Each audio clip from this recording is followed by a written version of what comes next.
Hoy, Mr. President, pati pala ikaw may kailangan na isoli eh. Sabi ng Supreme Court, hindi raw po sa inyo ang Paway Complex sa Ilocos Norte na pilit nyo raw pong kinukuha. Here's another solianti. That process is well established and it has nothing to do with it has to do with the budget.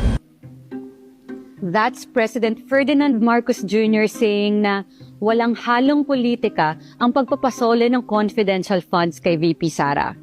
Oh, ito pa, isa pang walang halong politika, President BBM. Fresh off the press na desisyon ng Korte Suprema.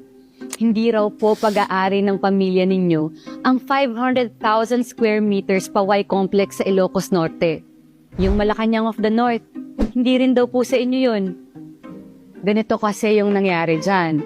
Noong 1978, inamkin ng diktador na si President Ferdinand Marcos Sr. ang lupa. Ipinarenta niya sa Philippine Tourism Authority. Under the lease, gobyerno ang gagastos para ma-develop ang complex. And after 25 years, wala, kay Marcos yung buong property. Nyamatan, ang swerte naman ng Marcos family. Kaya sabi ng gobyerno noon at sinasabi na rin ng Supreme Court ngayon, illegal yung lease ng tatay.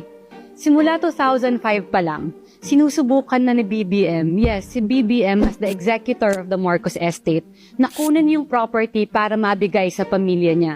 At sinisingil niya pa nga ng renta ang gobyerno. Dito tayo magkakatalo kasi isang mga Marcos. Kumuha sila ng free patent.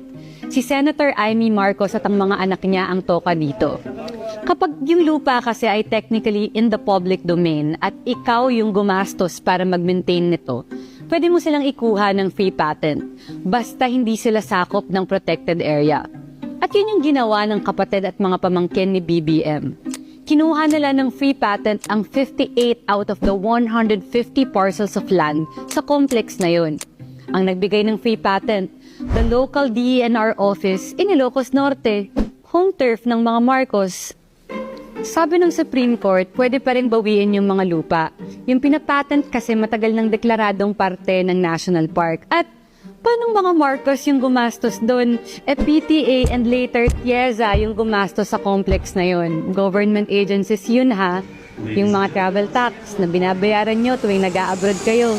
Yun yung pinanggastos sa complex na to. Kaya sabi ng Supreme Court, pwedeng bawiin ng Office of the Solicitor General yung mga free patent. Pero, kailangan muna nila ng approval from, guess who?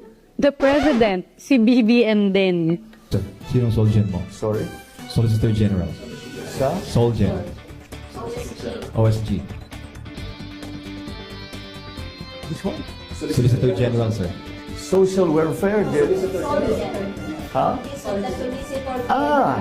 Solgen. Okay. Hindi ko naintindihan. Okay. This is ill-gotten wealth. It belongs to the state and therefore the people. Mr. President, baka naman, isoli nyo na raw po.